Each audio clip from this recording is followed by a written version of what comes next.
now. Okay. So for your first question, please explain to me how tree traversal works. Go draw a tree and then show me how you would traverse it in pre-order and then in order. Okay. So I'll just draw a basic tree. I'll just have like does it have to be a binary search tree or just any tree in general? Yeah, make it a binary search tree. All right, so I'll just have five, 3, 10, uh 11, and 2. And I'll put like oh shit, no, that won't work. Um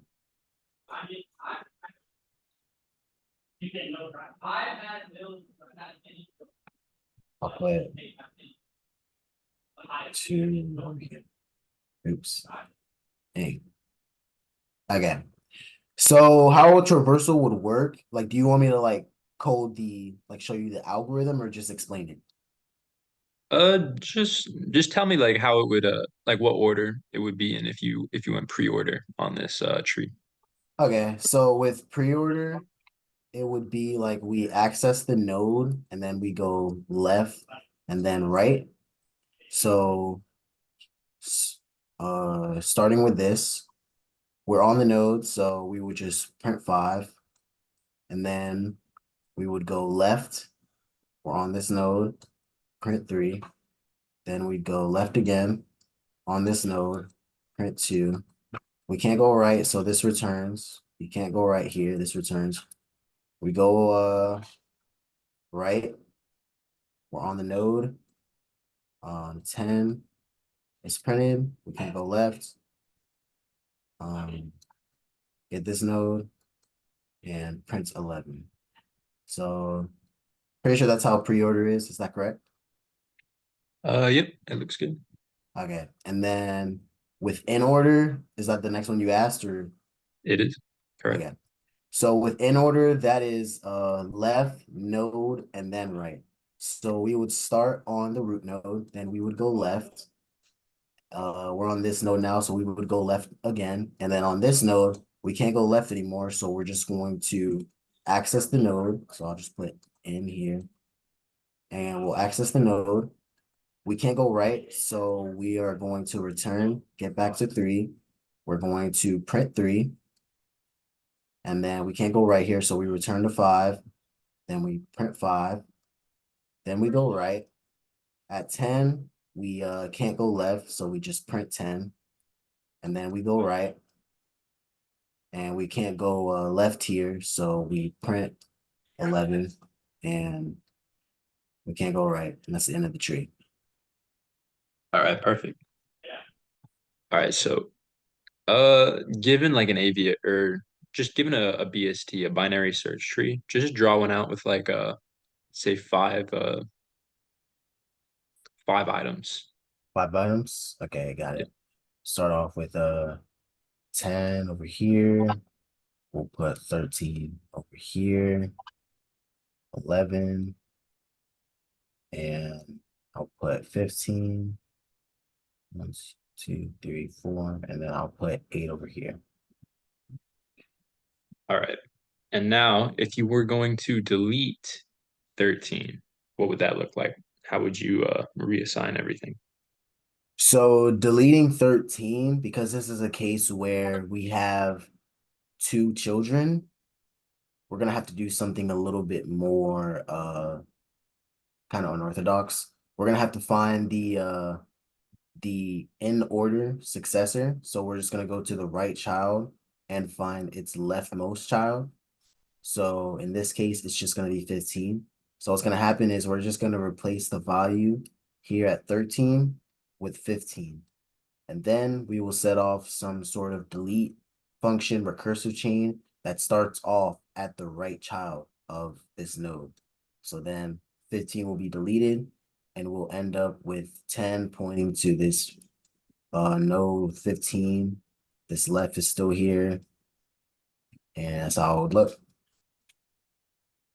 All right. And now that you have this list, what would happen if you deleted 15? If I deleted 15, this is just a case with a single child. So what I would do is let me just go ahead and just put 15 here. 15 here. This is just a single child. So what I would do is literally just whatever what this 10's pointing to, I would point it to this left child. So boom, get this 11. Or actually, I wouldn't even remove that 11. It would just be this would just go away and we'd be pointing 10 to 11. So this would move up to 10's right child. And 15 would just, we would just delete 15. All right, good. And now deleting 8. Deleting 8, this is just a leaf node, so we can just delete this and then point 10 to no. Right. And now what happens differently if you have to delete 10 than if you had to delete something else with one child? Okay, so if are you talking about if this was like in this case where this is pointing to no, or Just head deletion. How do you handle deleting the head? like the root? So with Yep. deleting the root, you have to make sure that you're actually keeping track of the new value of whatever the root's new value is. So in this case, if I was deleting the root, there's a single child. So I would just make this value here 11, and this would just be pointing to null. And then I would have to maybe somewhere in the program where I'm keeping track of the root node, I would have to set the variable equal to this new value. So that way it still keeps its reference. All right, very good. You get these BSTs. Yep. Mhm. And now one more question before the technical portion. Give me a scenario in which you would use a queue and a different scenario in which you would use a stack. Okay. Just for tree traversal in general, or just Just generally when you would implement a queue versus when you would implement a stack. okay. Um how do I make this eraser bigger? All right, I'm just gonna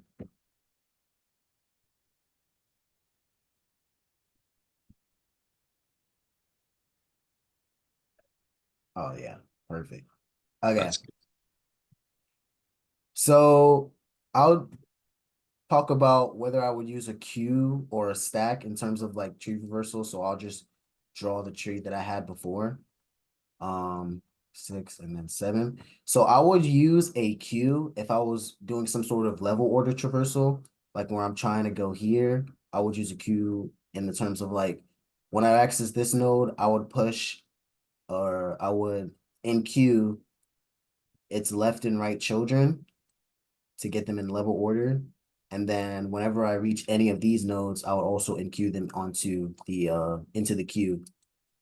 So essentially what I'm saying is I would use a queue to go level order traversal. And then I would use a stack if I wanted to do depth first or going in pre-order, in order, post order. I would use a stack in that case. all right. Uh, they're generally different data structures. You wouldn't mix them, queues and stacks and binary search trees. But let's move on to our linked list technical question. Do you have Okay. the Google Doc open? Mm-hmm. All right. So given this list or this linked list implementation, it's singly linked, and given the list you're given, find out if there's the same amount of numbers of each integer. Okay. So basically we're given a singly linked list. And I just got to find out if there's any repeats of numbers. Is that it? Make sure that all the numbers repeat the same amount of times. As you can see, they do. You simply have to come up with code to verify that. Let's see. Verify that they're the same amount for each number. So you can assume that only each number will be followed by itself if it exists. 4, 4. It's not. Hmm. Hold on. I'm kind of so essentially what I'm doing is just making sure that it has a repeat. Like I That every number repeats the same amount of times. So as you can see, 4, 4, 5, 5, 1, 1, they all repeat twice. 4, 4, 4, 5, 5, 5, 1, 1, they do not all repeat 3 times because one only repeats twice. So that would be a false. oh, so basically you just got to make sure that okay, I see. So what's being passed in the argument here is the amount of times it has to be repeated or just the number? Like, Uh, the whole list is passed in, and then you have to verify that each number appears the same amount of times. okay, okay. All right. That makes sense now. So I just have to create a new, oh no, what I write on this. Yeah. In the bottom, you can see there's a loop ready for you that already goes through Oh, the whole thing. oh, perfect. Okay, so while temp. Oh, this is just giving me the head. Okay. Yeah. All right, fair enough. Um, let's see. Trying to think of any edge cases. Nope, seems fine. So what I'd probably do, first thought, is maybe have some sort of other data structure, like a vector or something like that, and then um adding the number in, counting through all of them. It would take a long time. I probably won't implement that in the first place, but it'd probably work. But second option that I probably see is, like I said, probably using the vector again, but for each number. Wait, wait, wait. Is it sorted? Like is the linked list sorted or is it just put in? It is not sorted, but you know that if there's a repeat, it will follow it. So for your first step, what you should do is you should find out how many times the first number repeats, and then you would just compare it with every other number. I see. Okay, okay. All right. So that would be like my base case pretty much. Okay. Fair enough. Um, and is it fine if I use like a vector or anything, or do I have to implement it with like You're free to use a vector. okay. Um, am I able to type? Oh, I have to Yeah. request. Oh, I think I have to request edit access. Um, let okay. me.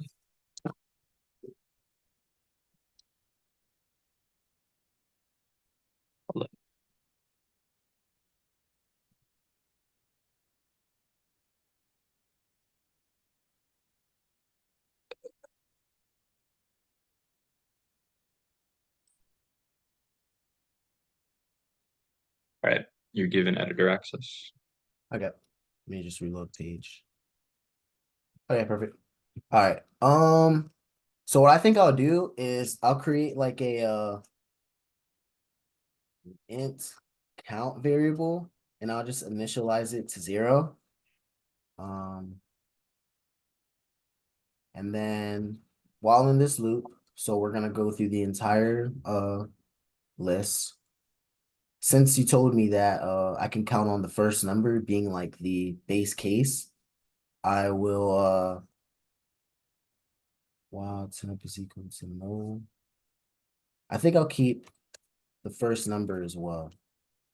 First num is equal to 0. So then I'll set this first num equal to the first element in the linked list. So alpha dot head and what was it? Value. Val. Okay, val. Okay. So this will tell me whether or not I'm like still on the first number. So basically, if Remember that the uh head is a pointer and that you have to use arrow notation when accessing a pointer's information. oh, yep, yep, thank you. Not sure about that. Okay, there you go. So what I'll do is if the num or temp val is equal to first num, I'm going to add one to count.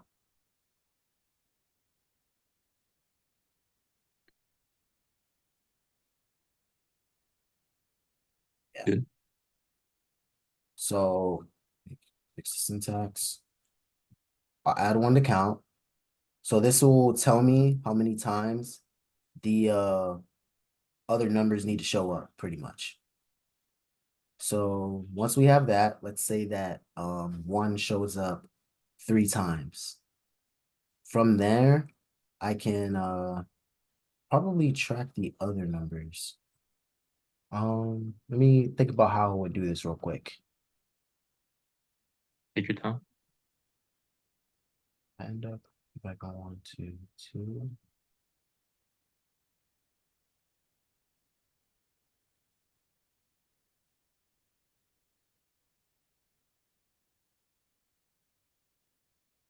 Okay, so I think what I'll do is make another variable and I'll just call this int correct count.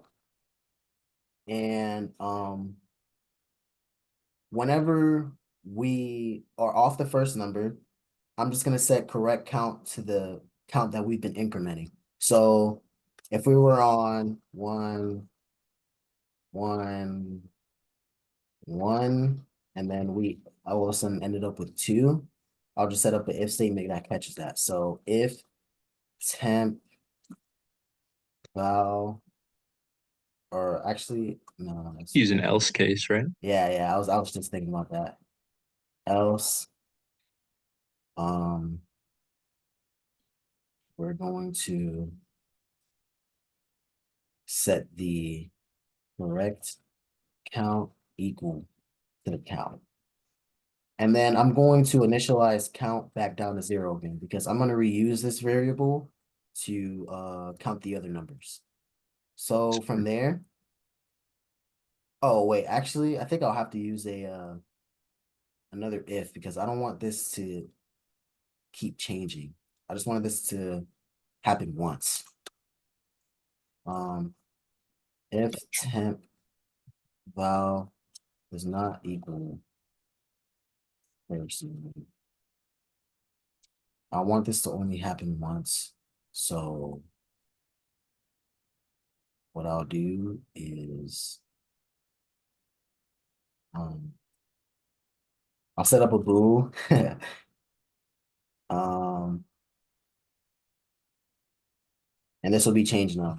So that way that only happens once. So I'll set this to true. And I'll also create an and case. So okay. And then I'll set change num equal to false. Okay. That's smart. So basically, this will make it to where this if statement only happens on whenever we get past this first number. So from there, now I need to start counting the other numbers. So um now I think what I'll do is temp val equal to first num. Hmm.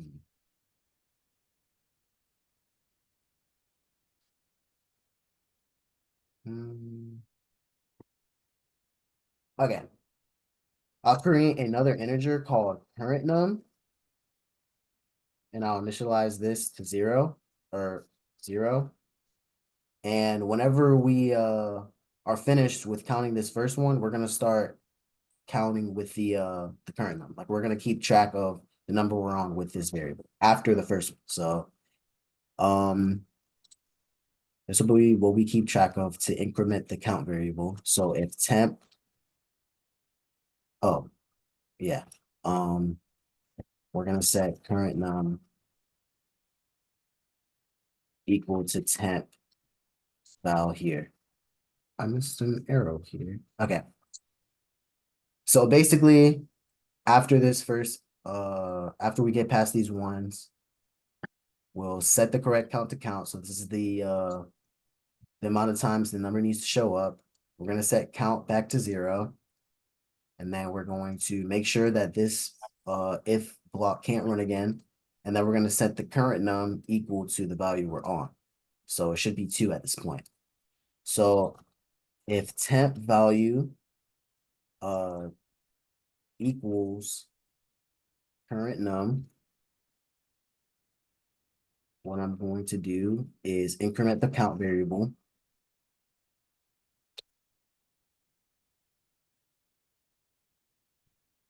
Count plus plus. Okay.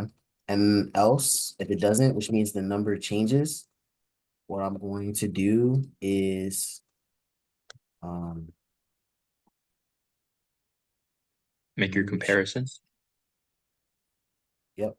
Um if count does not equal correct count, because at this point, if the number changes and it's not incremented enough, then oh, I almost forgot to ask. What are we returning? Are we returning a Boolean or Yeah, you can okay, return a Boolean or you can return a counter or anything really to just uh, you know. okay. All right. So I'll just return true if it works and then false if it doesn't work. So if the count doesn't equal the correct count, then what I'm gonna do is sucks writing syntax here. Okay. Return false. So this will happen if um it's not incremented enough.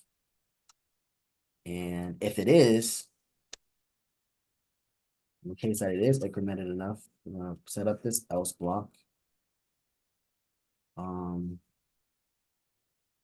we are going to set the current num equal to the new value. So in this case, if it was 2, 2, 2, it would be the current num would be set to 3 at this point. And then we will set the count back to 0. And yeah. And if we get past all of this, I think we will is this like in a oh, this is in a It's main just a function. main, Oh, I but you can see. just take out main and make it function. Okay, okay. So I'll just um Or you should just declare a Boolean at the top and then at the end oh yeah, just that's true. see out the Boolean. Yep. Bool works. So in this case, we'll just assume works is true and we'll just see how it works, I guess. Okay, that's the answer.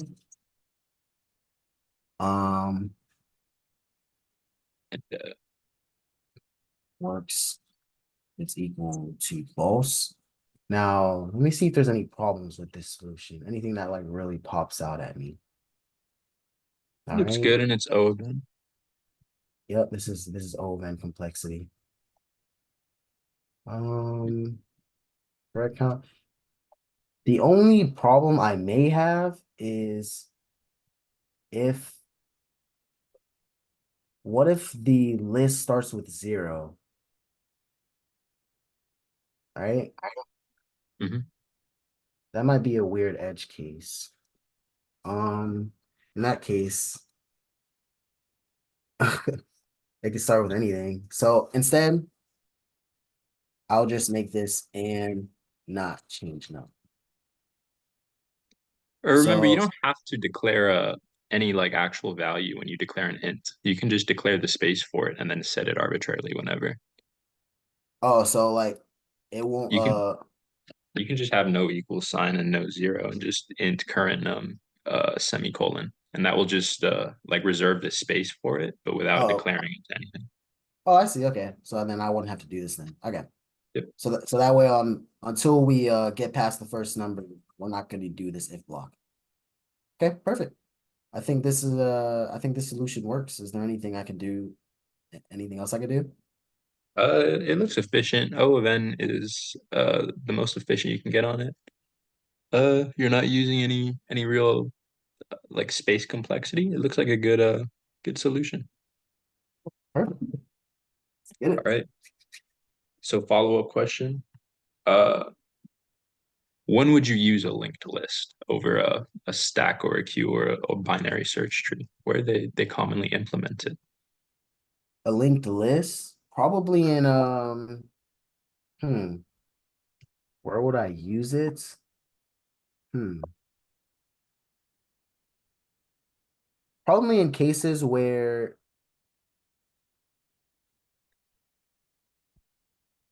oh, I gotta think about the space complexity and the time complexity. With stacks and queue don't allow random access, do they? Like I can't They like, okay, okay. So I would probably want to use now then I gotta decide between a tree and a linked list because I can get to any node I want in a tree and log in. Link this, it'll take n time. Hmm. Probably in a case where I don't care as much about random access. Wait. Is linked list, does this mean like only singly or doubly linked as well? either one. Either one. So I would probably use it in a case where I don't really care about random access and I'm still wanting to store things. That's probably like the best case I can think of. I can't really think of anything much more than that. Yeah, this one performance doesn't really matter, and it just needs to be intuitive. Mhm. Just needs to be like, you can show it to an intern and he'll know what's happening. I see. Okay. Yeah, they're just simple. They're not very efficient. But yeah, that was a pretty good interview. Good solution. Seems all perfect. And it seems efficient. Let's get Any it. questions from you? Um, no questions for me. I'm good. All right. How was Well, Oh, actually wait, I did. What could I have done differently in terms of like, did you understand like my thought process? Could I explain things better? Stuff like that. yeah, it felt like a pretty straightforward solution. You just needed the first case, but you probably would have thought about it if I had just given you more time. Hmm. But yeah, it was a straightforward solution. Once you got on the thought train, you just wrote it until it was done. Yeah, perfect. All right then. All right, perfect. That's the end. I'll stop recording.